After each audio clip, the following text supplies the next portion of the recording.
Olá, meus amigos, que Deus abençoe você, a sua casa e a sua família de uma forma especial. Podcast do Rafa começando, episódio de número 45, e hoje nós vamos falar de um tema polêmico, um tema bem complicado, mas eu tenho certeza que vai edificar muito a sua vida. E o tema é seitas e heresias. E eu tenho certeza que se você ficar até o final, você vai tirar muitas dúvidas aqui sobre esse assunto.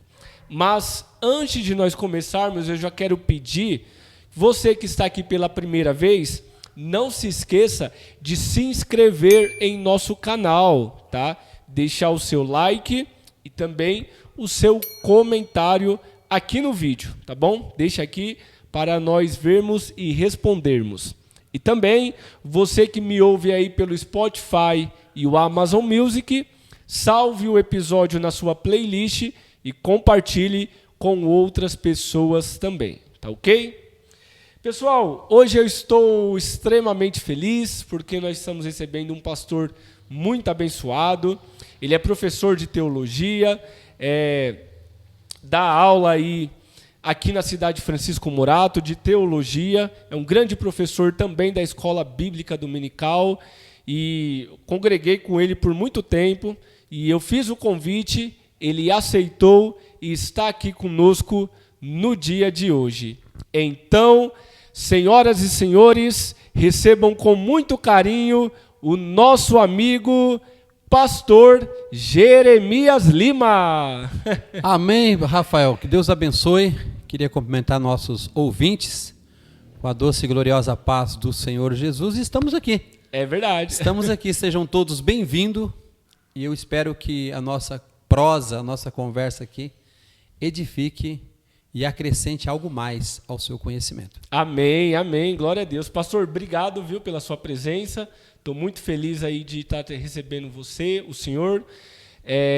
Eu sou privilegiado, porque aqui no podcast já passou muitos professores de teologia, os homens de Deus, e o senhor, mais um aí que atendeu o nosso convite, eu me sinto muito honrado, pastor. O privilégio eu acho que é nosso, né, de ter essa oportunidade de estar aqui e também falar com o nosso público. Que legal, maravilha, pastor. Bom, vamos começar. Eu quero já pedir que o senhor mande o seu alô, mande o seu abraço para os amigos, para a família. Sim. Queria mandar um alô especial aí aos nossos alunos do FAESP. Nós estamos com o FAESP. O FAESP está situado ali na sede da Assembleia de Deus do Belém, Jardim Santo Antônio. E nós temos aulas ali todas as quintas-feiras a partir das 20 horas. Esse mês nós estamos estudando Cristologia e é uma benção. Nós temos uma equipe ali, uma família, né, que ama aprender a palavra do Senhor. Eles ficam tristes quando a gente suspende uma aula. Eu queria convidar você para estar lá e já mandar um alô especial a todos os nossos alunos que com certeza vão estar nos assistindo.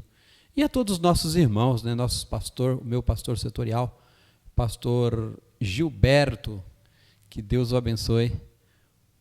Amém. Que legal, pastor, muito bacana. Eu fiz teologia, o senhor era meu professor, no ano lá de 2017, 2018, na CETAD, né? Agora o senhor está na FAESP, é isso? FAESP. FAESP, legal. Eu gostei da fala, eu fiz teologia, o senhor é meu professor, ainda bem que o senhor é meu pastor. E tudo tudo lhe faltará. E nada me faltará. Boa. Que legal, pastor. Bom, eu quero saber agora, pastor, como que surgiu a paixão pela palavra, né? Como que Deus te chamou aí para esse trabalho do ensino? Conta um pouquinho para nós aí, pastor, como foi o começo da sua trajetória. Interessante a pergunta e bem primordial, né? Eu nasci num lar cristão. Mas tanto os meus pais, né, minha mãe e meu pai, eles são analfabetos. Na minha família não tem nenhum pastor. Eu fui o primeiro a desejar o pastoreio desde criança. Interessante, quando eu era criança, eu ouvia muito aquele missionário Davi Miranda. Minha mãe era da Deus é Amor. Deus é amor. Então, desde criança, eu tinha vontade de entrar no trem e o primeiro paralítico que eu olhasse, eu tinha vontade de mandar andar. E eu gostava muito de ouvi-lo pregando, orando.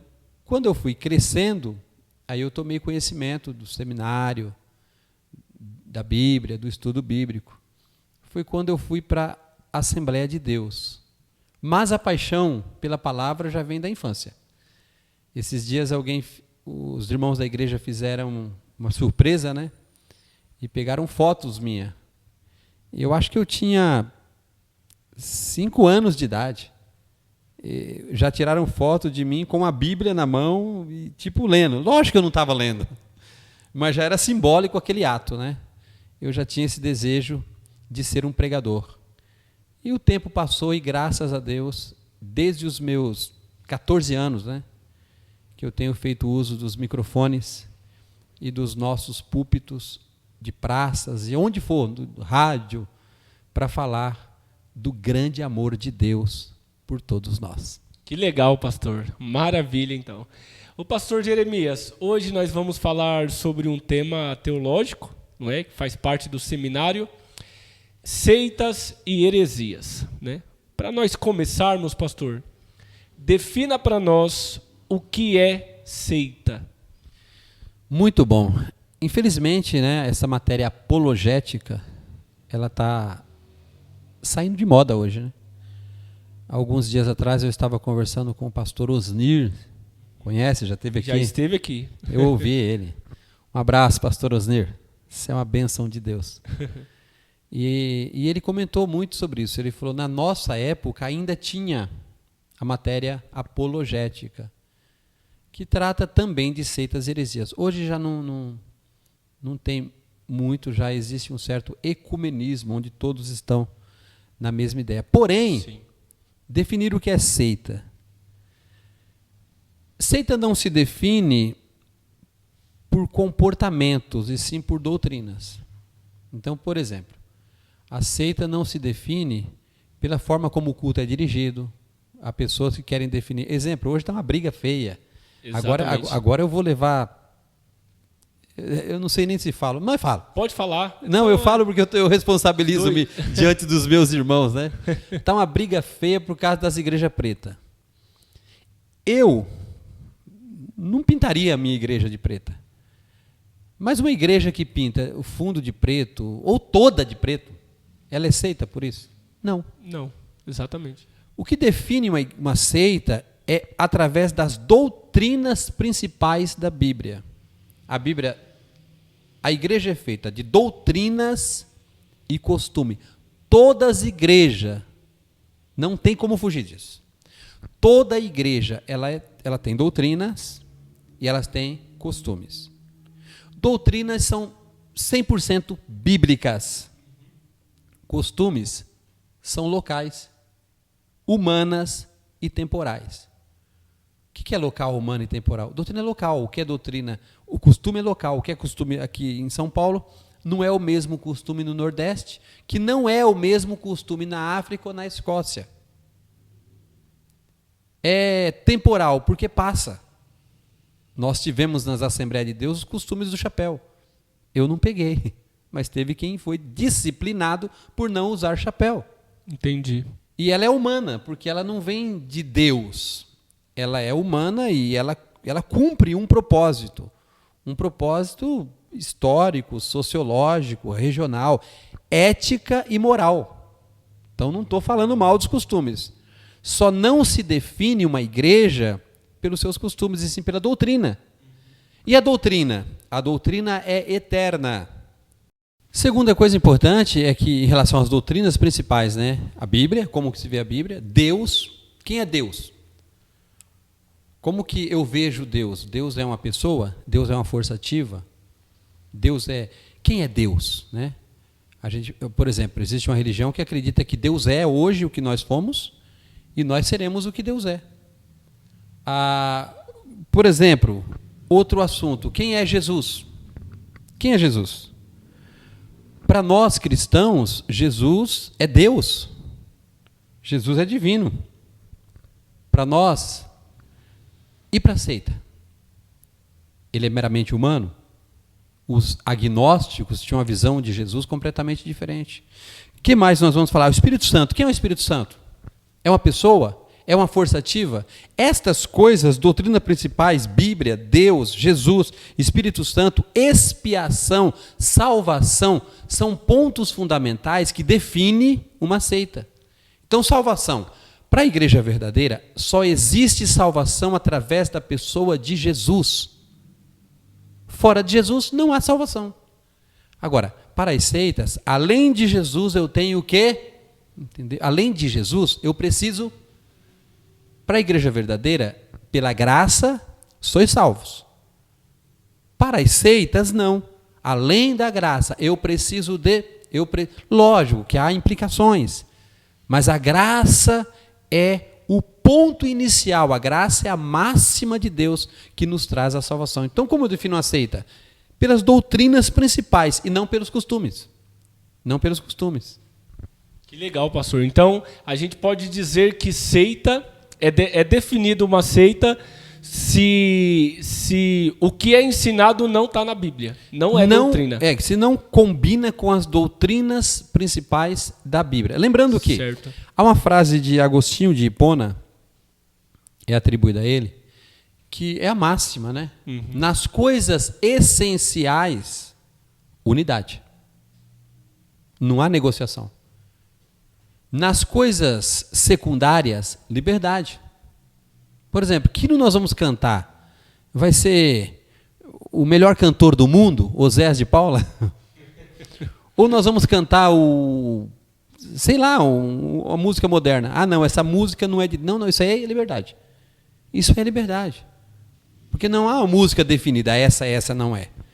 Vamos tocar o que na igreja? Guitarra ou orquestra? Liberdade. Agora, o Espírito Santo é uma força ativa. Opa, aí não. A Bíblia ensina que ele é uma pessoa. A salvação é através de boas obras. Não, a Bíblia diz que a salvação é pela graça. Espera aí. Prostituição não é pecado. Opa, a Bíblia diz que prostituição é pecado. Entendi. Então, doutrinas fundamentais são inegociáveis. Secundárias, liberdade, se negocia. E em ambas, a caridade, o amor.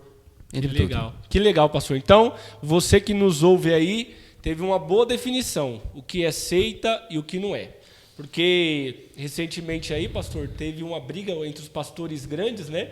Sobre uma denominação aí que se era seita ou não era, aí deu uma confusão danada e só o evangelho que perde para isso, né? Porque há escândalo, mas aí vai para nós que ouvimos, para nós pensar se é seita ou não é. A gente precisa analisar. É interessante que nós, cristãos, paramos de brigar. Exato. O povo que gosta de brigar. É verdade. Nós brigamos por coisas bobas. Por exemplo, hoje se briga se pode usar Bíblia no celular. Irmão, tem uma denominação que eu respeito muito que proíbe usar o tablet no culto. É proibido. Está no RI. Ora, meus irmãos, eu tive um pastor Israel, Januário, que me deu aula lá no Ministério de Perus, em Perus, no seminário, isso em 1993. E ele falava, você quer uma coisa moderna? Compra uma caminhonete, vai lá a Israel, consegue os pergaminhos, põe dentro da caminhonete e anda com os pergaminhos, porque isso é moderno.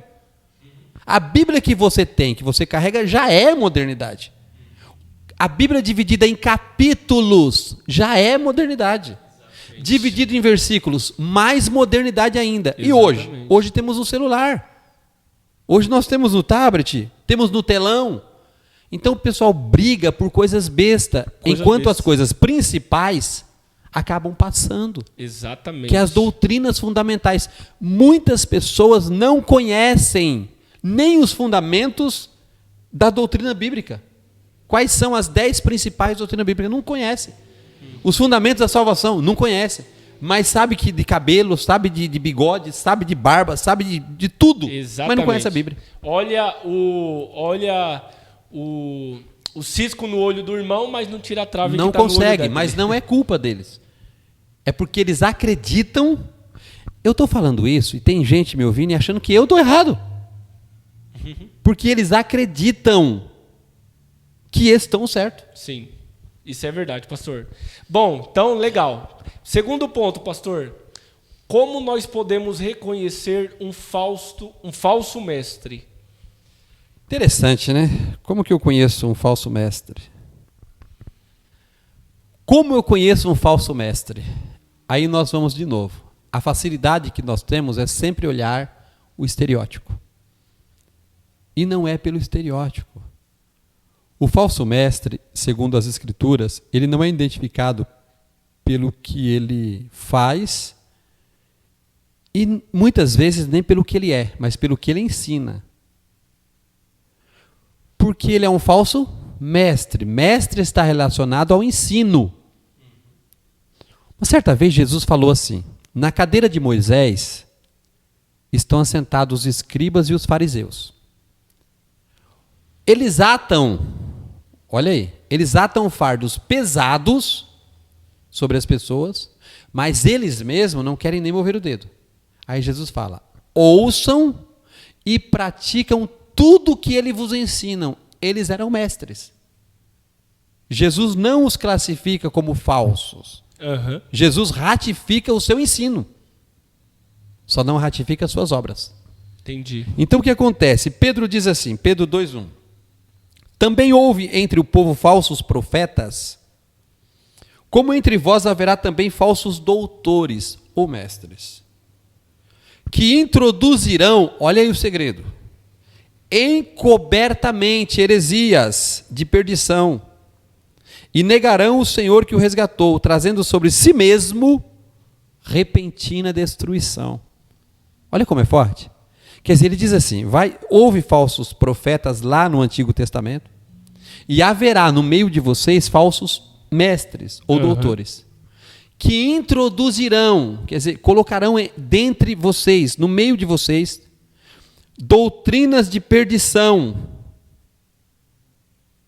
heresias. Só que como que eles vão colocar? Sorrateiramente.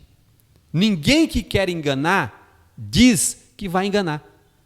Então, sorrateiramente, encobertamente, introduzirão heresias de perdição. E aonde entra aqui o falso? É que essa doutrina nega o Senhor que o resgatou. Então, aí nós voltamos lá na doutrina principal. A doutrina que será introduzida de forma sorrateira vai negar o Senhor Jesus que o resgatou. E esses mestres estarão sobre si mesmo repentina destruição. Por que eu falo e faço questão de frisar encobertamente? Porque é bonito. A prédica é boa.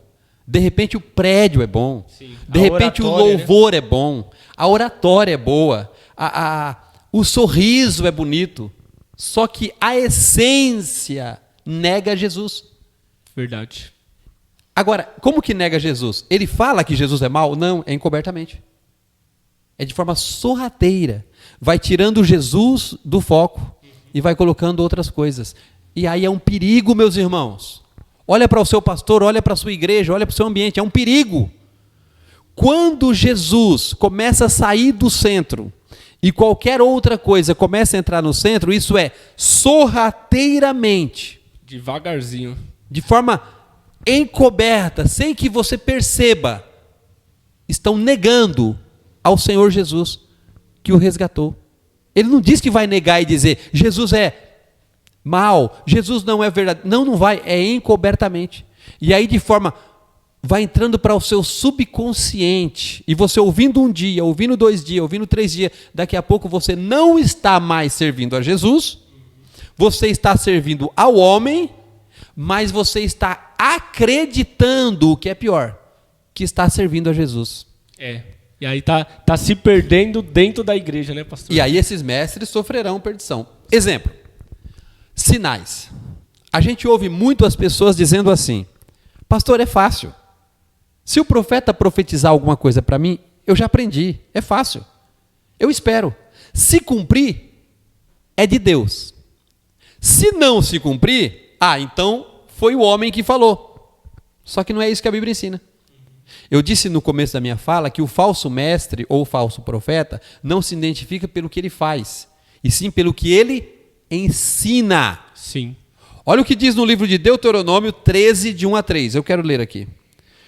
Quando um profeta ou sonhador se levantar no meio de vocês e der um sinal ou um prodígio, e o tal prodígio se cumprir do jeito que ele falou, mas ele dizer ou ensinar a vocês: vamos após outros deuses que não conheceste, sirvamo-los, não ouvirás as palavras daquele profeta ou sonhador, porquanto o Senhor Deus prova vocês, para ver se vocês amam a Ele com todo o vosso coração e com toda a vossa alma. Glória a Deus. Você percebeu? Olha só. O profeta veio, falou, se cumpriu, mas a doutrina, a pregação dele levava para caminhos diferentes do caminho da palavra de Deus. E Deus disse: fique atento, eu estou provando vocês. Eu permiti que o milagre acontecesse para ver se vocês estão atentos à palavra de Deus, à doutrina, aquilo que é verdadeiro. Não ouça. Isso é muito forte, pastor, porque falsos mestres também operam milagres. Operam.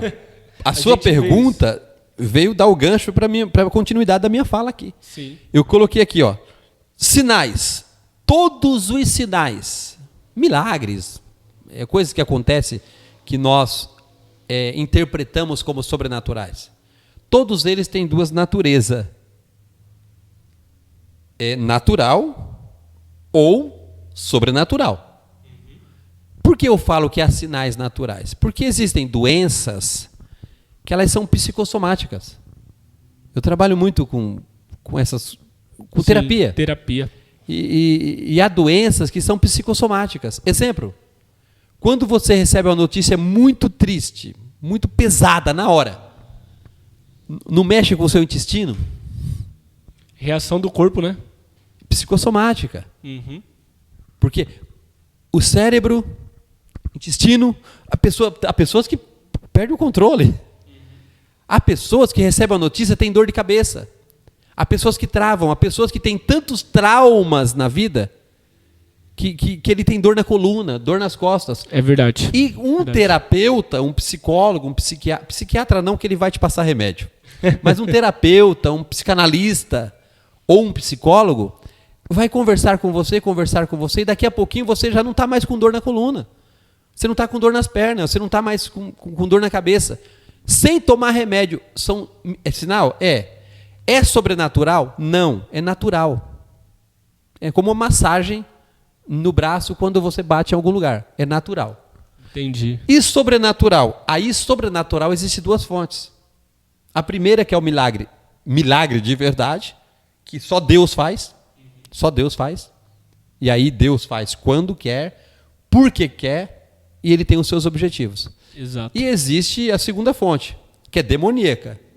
E aí a gente não vai chamar isso de milagre, mas sim de artimanhas do diabo para confundir a cabeça das pessoas. É lógico que o falso não trabalha com o verdadeiro. Ele trabalha com o falso. E aí o falso mestre, o falso profeta, ele pode trabalhar tanto com o natural, atribuindo a Deus, ou com a própria magia mesmo, ação demoníaca. Sim, magia enganar negra. O povo. Exatamente. E também, pastor, mesmo que Deus opere um milagre, às vezes Deus opera, como o senhor falou, por vontade dele, por propósito dele, mas também entra a fé da pessoa, não é? A fé da pessoa, a pessoa está crendo ali que o que estão falando vai acontecer e pela fé dela Deus opera um milagre também, não é? A fé é o meio pelo qual nós nos relacionamos com Deus em todos os aspectos. Sim. Tanto para a adoração, quanto para pedirmos algo, né? A fé é o meio. É interessante que Deus, Deus ele tem propósito, ele tem objetivo, ele tem desígnio. É que nós estamos tão ligados a este mundo, tão apegados aqui, que muitas vezes nós não conseguimos entender o propósito e o objetivo e desígnio de Deus. Por exemplo, nós falamos de milagre. Ninguém quer perder. Se um filho meu ficar doente, tudo que eu quero é que ele se cure. Mas a pergunta que eu faço, e se Deus quiser levá-lo? Eu quero que cure. Mas e se Deus quiser levá-lo? Aí eu tenho que compreender que Deus deve ser glorificado tanto na vida quanto na morte. Sim, verdade. Por exemplo, Deus tem todo o poder. Jesus, debaixo da unção do Espírito Santo, tinha poder para ressuscitar morto. Ele provou isso. Ele ressuscitou Lázaro depois de 4 dias. Por que não fez um milagre para ressuscitar João Batista?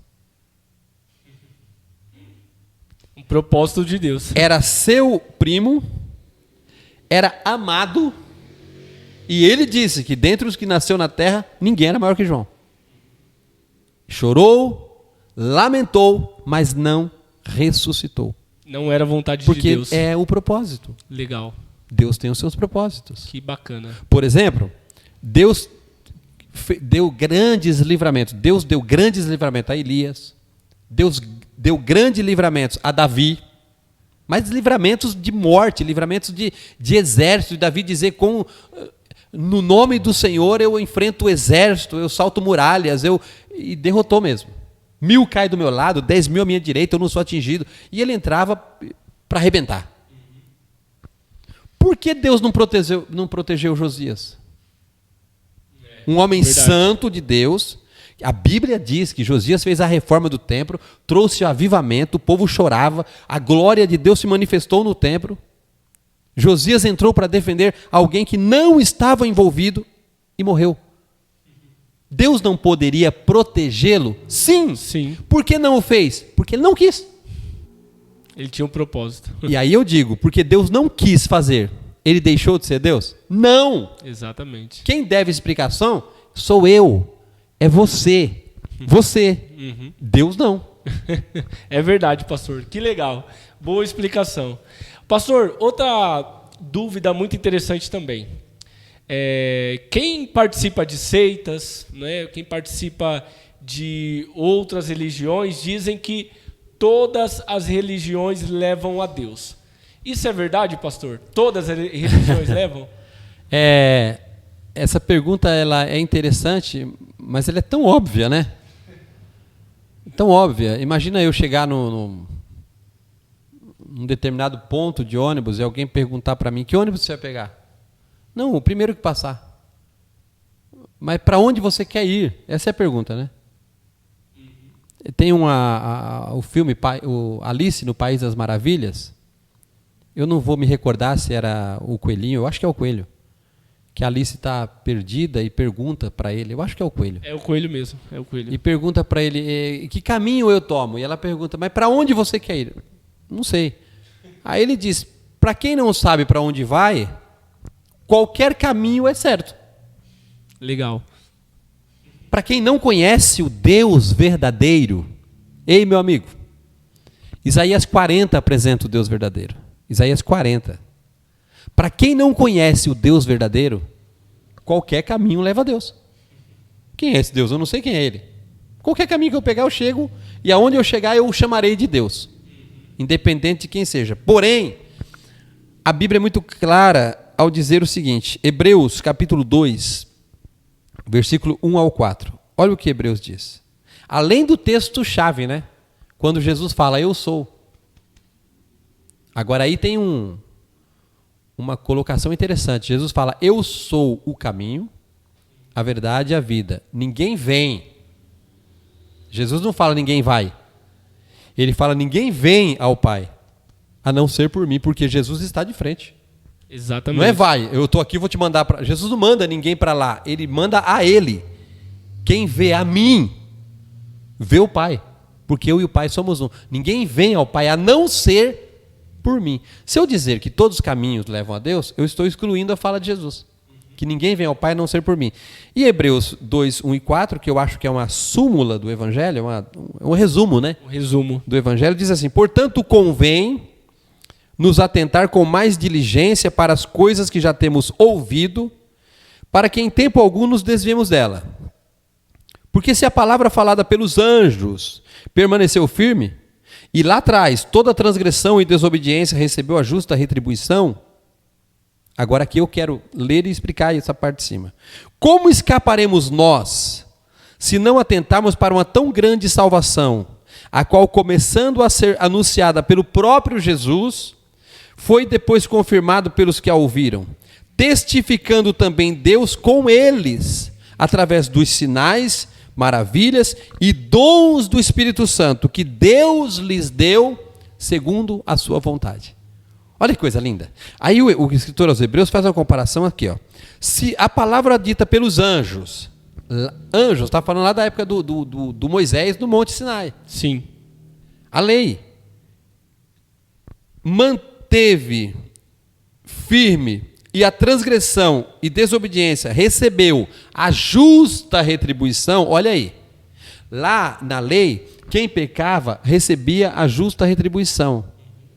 O que mudou hoje é que Jesus levou sobre a cruz toda a maldição que era para mim. Jesus levou na cruz os meus pecados, e hoje, no Evangelho da Graça, não é faça e viverá, é creia e eu farei por ti. Então o meu esforço não é fazer, o meu esforço é crer e estar em Cristo. Pastor, então vive de qualquer jeito? Não, porque eu estar em Cristo, Cristo completará em mim. Aquele que começou a boa obra é fiel para permanecer até o fim. E o mesmo Deus de paz vos santifique. Quem é que me santifica? Deus. Deus. Exatamente. Então eu estando em Cristo, aí Romanos diz, portanto, nenhuma condenação há para quem? Para os que estão em Cristo. O que estão, né? Então Estão a diferença hoje é assim, é que toda maldição Jesus levou na cruz. Por isso só há salvação em Jesus. Se eu abandono a Jesus, eu continuo sendo alvo de toda a ira de Deus do Antigo Testamento. Que legal. Gravem essa frase aí, pessoal. Para quem não sabe para onde vai, qualquer caminho serve. Serve. Então, grave essa frase aí que é muito interessante. Ô pastor, o que a Bíblia diz sobre adorar os entes queridos que morreram, não é? Que estão mortos? O que a Bíblia diz sobre isso? Interessante, eu li um livro, Antiguidades. Eu tenho certeza que pouquíssima gente leu. Não que eu seja um leitor melhor, mas é porque é um livro chato. É um livro chato, não tem nenhuma figura. Mas dentre tantas coisas que esse livro fala, tantas coisas eu lembrei agora da palavra lar. A gente questiona muitas coisas, né? Eu estou fazendo um parênteses aqui, mas a gente chega na sua pergunta. Sim. E a gente questiona muitas coisas, né? Tem gente que questiona o Natal porque é pagão. Exato. Ah, pastor, não comemoro Natal porque é pagão. Eu não comemoro isso porque é pagão. Tem quem diz que não comemora até aniversário, que é pagão. Mas esses oram a Deus e pedem um lar. Você já pediu um lar a Deus? Sim. Eu também. Uhum. E de onde vem a origem da palavra lar? Da lareira. E o que era lareira na antiguidade? Era um espírito que protegia o lar. Nossa, eu não sabia disso não. Lareira, um espírito que protegia o lar. Então eles acreditavam, os antigos acreditavam, que quando a pessoa morria, o que ficava vivo deveria manter a lareira acesa. Por isso, antigamente, todas as casas tinham fogão, tinha lareira, e manter acesa. Enquanto estava acesa, o espírito familiar do lar permaneceria por ali e protegia toda a casa. Eles acreditavam, né? Nisso. Entendi. Quando as pessoas não acendiam a lareira, essa casa passava a estar desprotegida. Desprotegida. E o espírito desse lar, dessa casa, ficava vagando, sem rumo. Você está num livro escrito Antiguidades. Um livro grande, chato de ler. Eu só li porque eu não estava fazendo nada e tinha um livro para ler. Então eu li o livro. Mas não é recomendável, que não vai te acrescentar muita coisa em relação à teologia. Em relação à curiosidade, conhecimentos gerais, Sim. tem muitas informações boas lá. Agora, o que diz a Bíblia? A Bíblia diz no livro de Isaías assim: quando vos disserem, Isaías 8, 19 a 21, quando vos disserem, consulta os que têm espíritos familiares e os adivinhos que chiuleiam ou cocheiam ou divagam e sussurram, porventura não consultará o povo a seu Deus? A favor dos vivos, consultar-se-á os mortos? Como? Aí ele fecha no versículo 20. A lei e o testemunho. Se eles não falarem segundo essa palavra, é porque não há luz neles. Então, adorar ente queridos, a Bíblia é muito clara. O que a Bíblia diz? Nós devemos adorar quem? Só a Deus. Exato. Adoração, desde Êxodo, capítulo 20, até João, quando João teve a revelação, o anjo chegou para falar com João, a Bíblia diz que o João se prostrou para adorá-lo. Ei, levanta, eu sou conservo.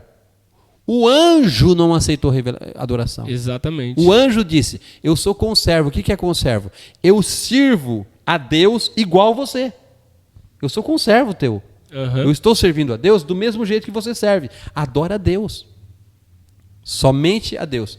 Jesus disse assim, João, capítulo 14, versículo 13. Tudo quanto pedirdes ao Pai, em meu nome, olha o que Jesus fala, eu farei, para que o Pai seja glorificado ou adorado no Filho. Então, não existe um momento que Jesus ensinou a gente orar para mortos, nem adorar mortos. Sim, exatamente. Todas as vezes que Jesus mandou orar, ele mandou orar ao Pai no seu próprio nome. Todas as vezes que Jesus viveu, ele adorou ao Pai. Jesus nunca adorou Abraão, nunca adorou Moisés, nunca adorou nenhum outro, a não ser a Deus. Portanto, adorar entes queridos, completamente fora da Bíblia. Fora de cogitação. Que legal, pastor. Bom, outra dúvida também muito interessante, pastor, sobre o ocultismo, né?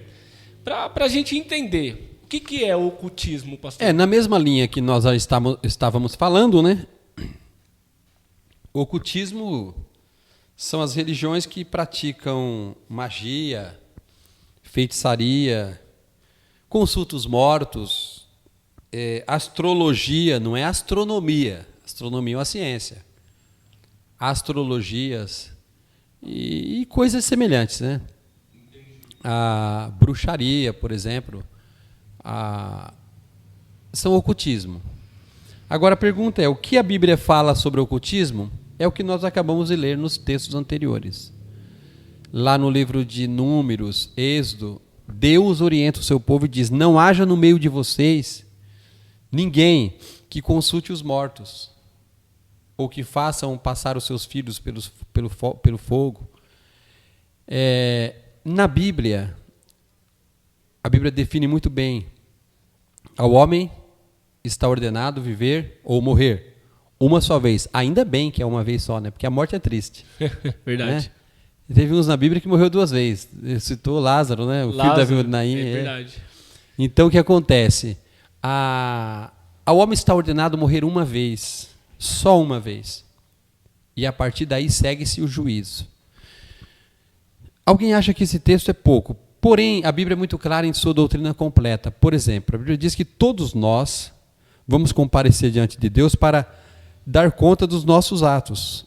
Então é assim, eu, Jeremias, Rafael, nós vamos aparecer diante de Deus para dar conta do Jeremias, o Rafael do Rafael.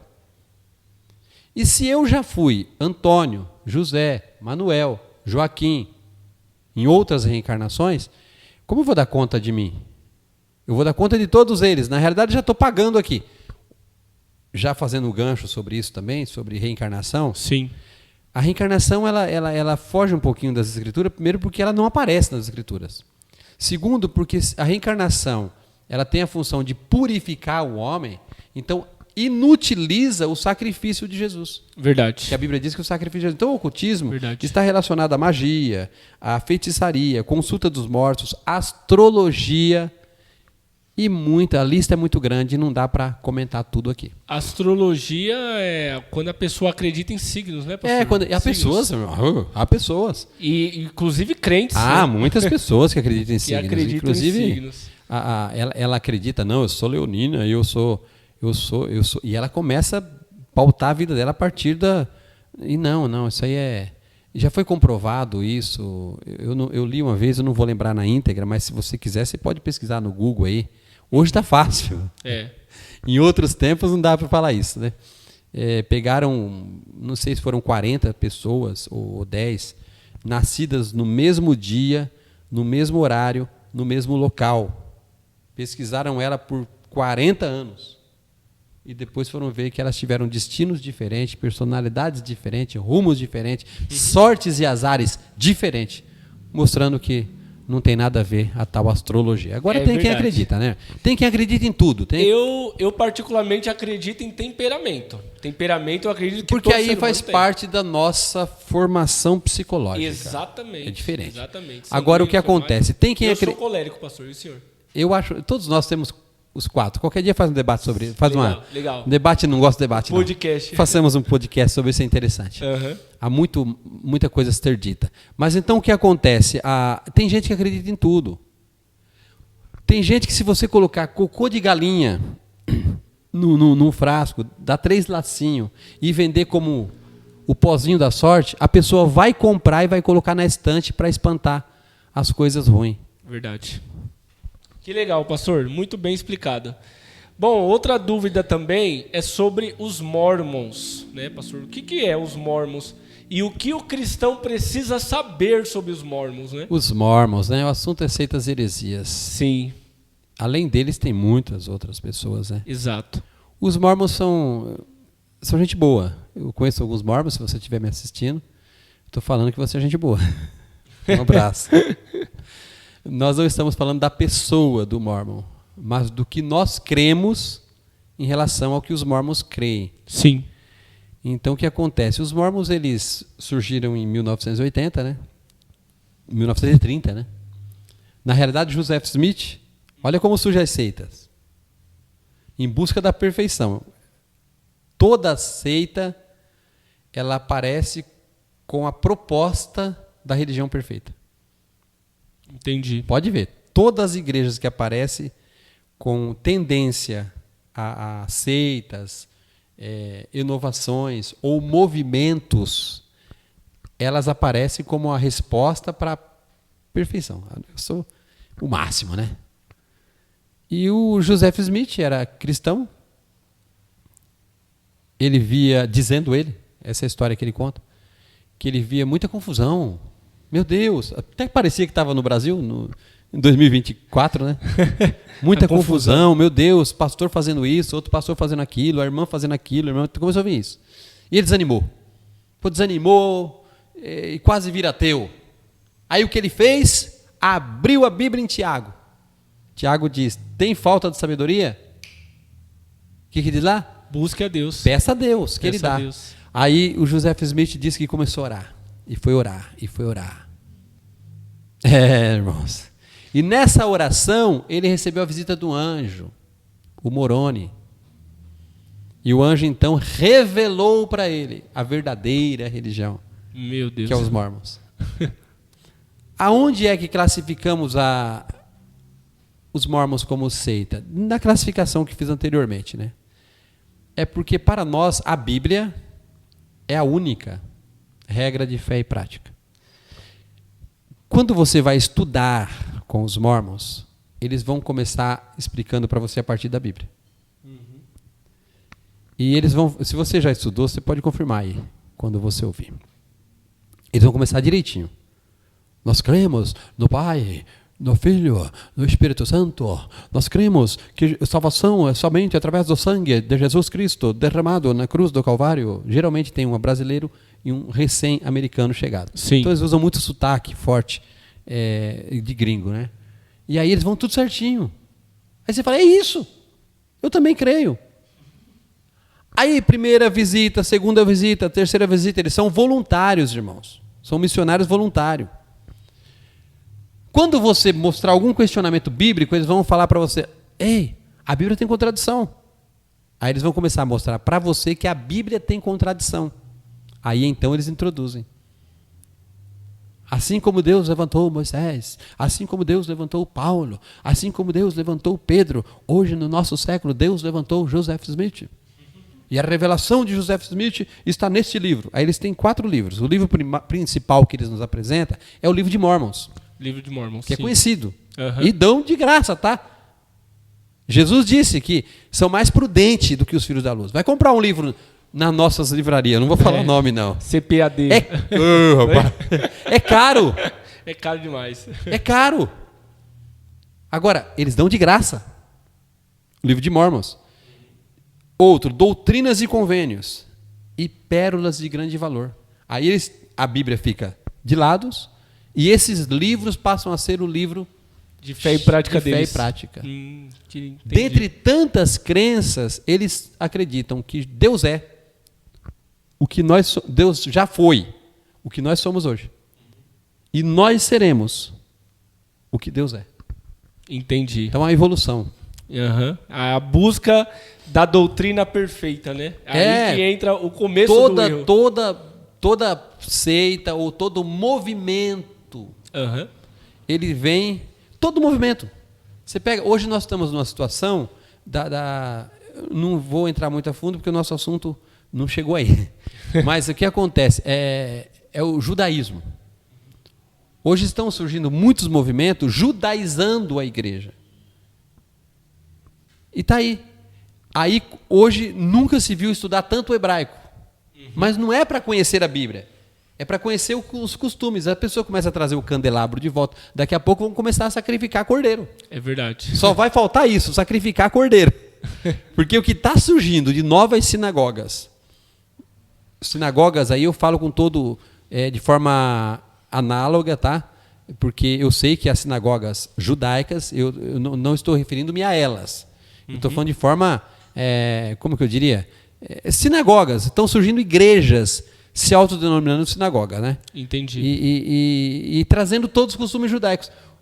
Como sendo eles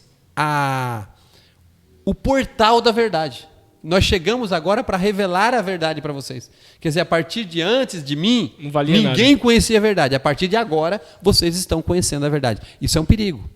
Agora, fazer jus. Eu conheço muitas pessoas que têm igreja, que trazem costumes judaizantes, que têm seriedade no coração, que crê que Jesus Cristo é o Senhor, que Ele é o único caminho que nos leva ao céu. E eu queria até mandar um abraço a um irmão meu aí, não vou só falar o nome, mas um abraço, tá? É de você que eu estou falando. Que isso tem respeito. Agora, muitos entram como a Coca-Cola do deserto. Entendi. Nós chegamos com a resposta que ninguém teve. Aí é complicado. É complicado. E o evangelho, pastor, eu gosto muito daquela passagem lá de Atos, quando há a reunião, né, dos fariseus, aí Deus levanta um camarada lá para falar, meus amigos, fiquem tranquilos, porque se a doutrina que eles pregam forem de homens, vai parar rapidinho. Agora, se for de Deus, vai permanecer para sempre e vocês não vão poder fazer nada. E estamos aqui em 2024. Exatamente. Tem uma história, né? Tem uma história. Agora, em resumo, é interessante que todas as religiões do mundo, elas se dividem em 3. Todas as religiões do mundo.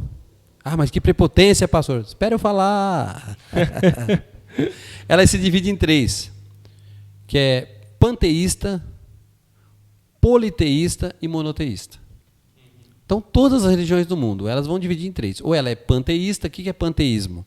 É a crença que acredita que tudo é Deus. O sol é Deus, a árvore é Deus, o pássaro é Deus. Eles adoram tudo, né? Tudo. Pan é tudo. Panteísta. Politeísta. Politeísta acredita na existência de vários deuses. Entendi. Vários deuses.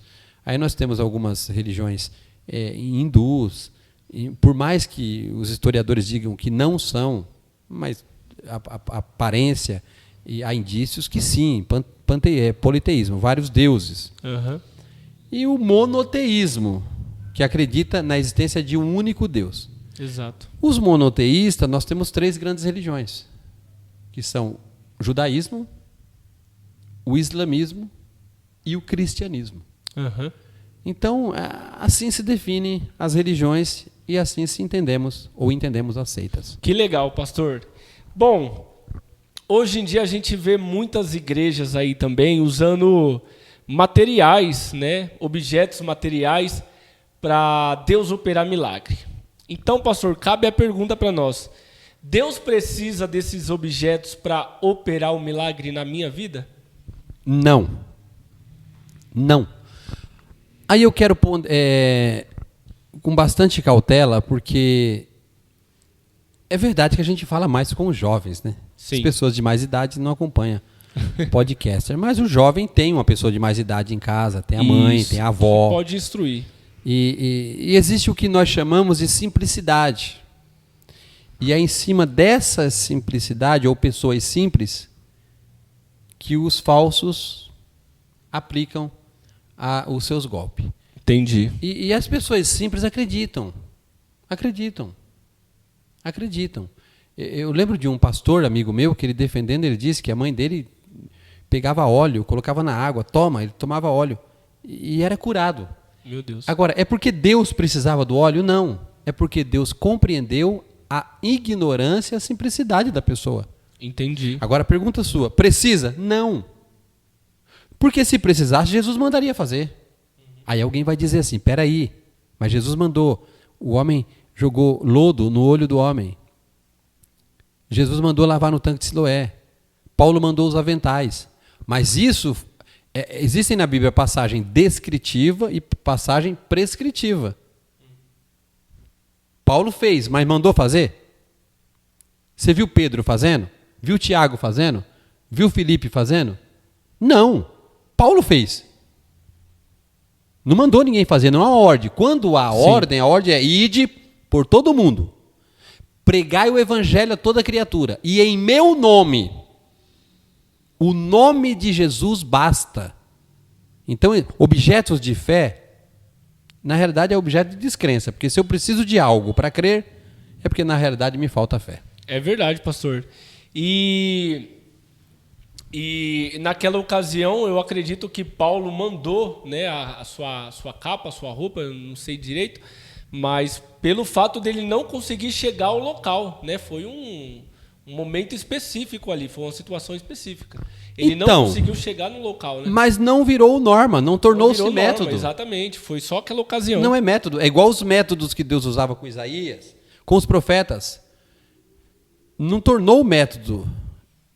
São passagens descritivas que descrevem o ocorrido. Uhum. Exemplo. Conheci um pastor que foi professor meu de teologia, não sei se ele vai ouvir esse podcast, se ele ouvir ele vai lembrar disso. Que uma certa ocasião, ele disse que estava na casa dele, tranquilão, sossegado. É um testemunho. Uhum. Tranquilo, sossegado. Sabe aquele dia que você não quer nada, só quer dormir, ele já estava com roupa de dormir e tal, e madrugada alguém bateu no sobrado dele e gritou, pastor, pastor, tal. Aí ele acordou, com sono, sem querer sair, abriu a janela de cima. O que foi, cara? Ô, pastor, o senhor expulsa demônio? Expulsa. É porque a nossa amiga lá ficou endemoniada, tem 4 homens tentando segurar ela e não consegue. Ele falou, não vou, não. Ele olhou para o rapaz ímpio, está na balada, e falou para o rapaz, faz o seguinte, ó, presta atenção no que eu estou te falando. Volta lá, olha para sua amiga, aponta o dedo para ela e diz, demônio, em nome de Jesus eu te ordeno, sai dela. Aí o rapaz falou, como que é? É isso mesmo, repete desse jeito, mas cuidado. Ele voltou a dormir. E acabou. No outro dia acordou, não sabia o que tinha acontecido. Disse ele que, uns 15 dias depois, ele estava lavando o carro dele, passou um rapazinho com a Bíblia na mão, procurou ele. Ô, pastor, tudo bem? Paz do Senhor. O senhor lembra de mim? Não. Eu sou aquele que vim aqui falar com o senhor, o senhor lembra? Ah, lembro. E aí o que aconteceu? Rapaz, quando eu apontei a mão e falei em nome de Jesus, ela caiu e ficou boa. Na hora, meu amigo, no outro dia eu fui para a igreja, aceitei Jesus. Hoje eu sou pregador do evangelho também, estou pregando. Glória a Deus. Deus já abençoou o menino. Agora eu pergunto. Sendo ímpio, né? Agora eu pergunto, isso é método? É regra? Não. Não. Não é. Exatamente. Não é regra, entendeu? Exatamente. O jovem ele usou o nome de Cristo, né, para aquilo acontecer. Que legal, pastor. Bom, essas foram as perguntas. Tiramos muitas dúvidas aqui hoje no nosso episódio. Mas para finalizar a nossa conversa, pastor, nós temos um quadro aqui que se chama Eu Sou um Milagre, que eu peço para o convidado contar um testemunho de vida, né? Contar um milagre que Deus fez na vida dele. Então, pastor, o senhor pode dizer, eu sou um milagre? Eu sou um milagre, e todas as vezes que eu vi alguém contando um testemunho de milagres, eu ficava cabreiro. Eu falei, meu Deus, por que esse pessoal conta que se arrebentou, que levou tiro, que teve acidente, que ficou doente, que teve meningite, que teve câncer, que teve cerebral, que teve... E eu ficava preocupado, falei, Deus, eu não tenho milagre para contar. E aí um dia eu orando, o Espírito Santo ministrou em mim, o milagre que eu sou é nunca ter precisado de um milagre. Glória a Deus. Nunca, graças a Deus. Então esse é o maior milagre que eu tenho. E eu tenho certeza que quando eu chegar no céu, não sei como será lá. Algumas coisas a gente sabe, outras não. Mas se passar o filme da minha vida, o que tem de livramentos que Deus me deu, milagroso, que eu nunca soube. O que tem de doenças que poderia ter me pego e nunca me pegou. Então, o meu milagre é, eu nunca precisei de um milagre. Isso para mim é o meu maior milagre. E eu peço a Deus todo dia, Senhor, conserve-me esse milagre. Glória a Deus. Que legal, pastor. Maravilha. Pastor Jeremias, tem um presente aqui para o senhor, tá bom? Aqui o meu livro Aprisionado pelas Próprias Paixões. Muito bom, muito bom. Nesse livro aqui nós falamos sobre o pecado e como o pecado trabalha na vida do homem e como ser liberto através da palavra de Deus. Amém. Muito obrigado, meu irmão. Faça uma leitura, depois dá um feedback lá. Amém. Né? É o meu professor e nada me faltará. Ô, rapaz, dele. Pastor, muito obrigado pela sua presença. Quer falar algo para encerrar? Agradeço o seu convite. Sim. Agradeço você que acompanhou a gente até agora. Você que acompanhou até agora, eu agradeço. Lógico que até agora, né? Os que não acompanharam, também eu agradeço por ouvirem. Um abraço a todos. E lembrando, caso você queira aprender um pouco mais sobre a palavra de Deus, nós estamos no CETAD, ali na sede do Ministério do Belém, no Jardim Santo Antônio, todas as quintas-feiras, a partir das 20 horas. Esteja conosco. Lá eu aprendo com você. E você aprende comigo. Nós aprendemos juntos. Por quê? Eu aprendo enquanto ensino. E ensino enquanto aprendo. Um abraço. Que legal. E se você também quiser acompanhar o pastor Jeremias no Facebook, no Instagram, procura lá, tá bom? Jeremias Lima. Tem ele segurando um golfinho lá, né, na foto? Ó, Facebook, Instagram, Kawaii, TikTok e YouTube, tô lá. Jeremias Lima. E lembrando que ele não é meu parente, tá, irmãos? Ele tem Lima, ele copiou meu nome, né? Copiou meu sobrenome, mas ele não é meu parente, é só meu irmão em Cristo e glória a Deus por isso. Queridos, muito obrigado também pela sua presença, pela sua audiência, por você estar aqui até o final. Semana que vem nós estamos de volta com mais um episódio do nosso podcast, tá bom? Que Deus abençoe, que Deus te guarde. E até a próxima! Tchau, turma! Deus abençoe a sua vida.